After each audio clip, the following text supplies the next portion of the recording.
Donc on va parler des financements. Donc c'est un mot un peu barbare dans un salon où on parle plutôt de machinisme et de technique.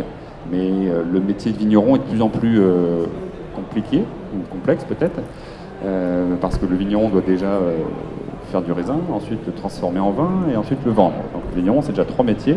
Alors, on ne va pas lui demander de faire de la finance, mais il faut quand même comprendre quelques éléments pour prendre des décisions. Donc l'objectif de cette conférence, c'est de dresser un panorama des différentes formes de financement alternatifs qu'on peut avoir pour que, en tant que vigneron ou que conseiller de vigneron, vous puissiez prendre les bonnes décisions. Voilà. Et ensuite, bien sûr, il faudra creuser au cas par cas ce qui peut être intéressant. Donc on parle de financement et de financement alternatif. Alors c'est pas un mot barbare, c'est pas quelque chose fait pour les militants anarchistes ou quoi que ce soit. C'est alternatif au sens par rapport au financement qui est habituellement utilisé dans le monde du vin, le financement bancaire. Et c'est en ce sens que c'est alternatif. Donc c'est pas quelque chose d'anarchique du tout, mais c'est juste alternatif au financement bancaire. Mais ça ne veut pas dire non plus exclusif. Donc c'est vraiment important de savoir que c'est complémentaire à tous les financements qui existent. Les financements alternatifs sont aussi complémentaires au financement bancaire et au financement par les subventions et aussi aux apports personnels.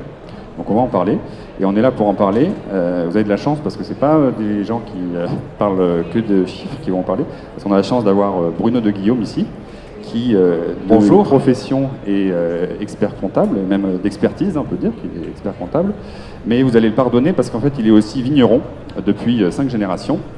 On le pardonne d'être expert comptable quand même. Voilà. Il est en fait vigneron depuis 5 générations et même entrepreneur puisqu'il a repris une propriété récemment. Je vous laisse vous présenter peut-être.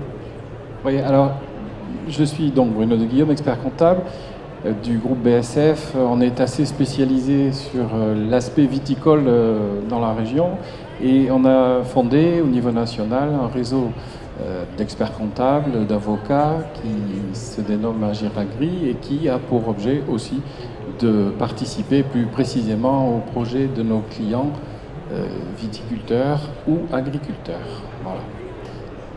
Et en fait, aujourd'hui, je suis là pour éclairer avec des cas concrets que nous avons eu l'occasion de vivre dans ces logiques de financement alternatif.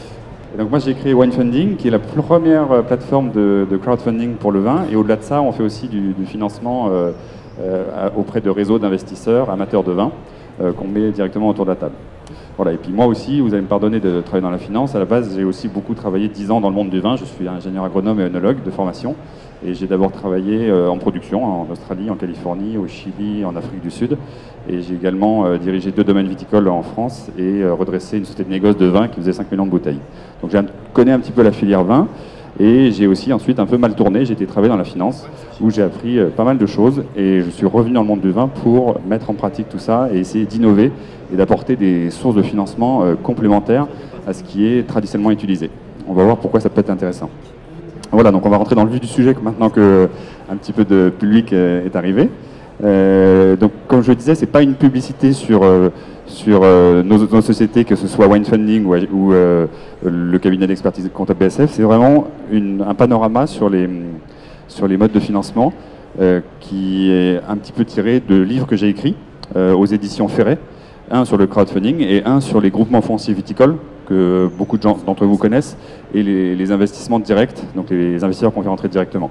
Donc l'objectif de la conférence, c'est pas de faire une lecture exhaustive des livres, ça va être un petit peu pénible, mais en gros c'est un panorama de quelques exemples. Dans les 2 livres, il y a 10 études de cas concrets que vous pourrez consulter.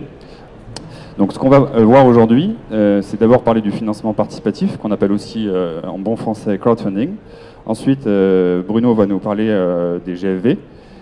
Et je prendrai un exemple d'investissement direct lorsqu'on a fait rentrer des investisseurs au capital d'une entreprise.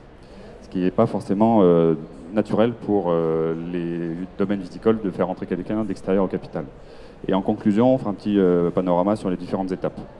Ça vous va ?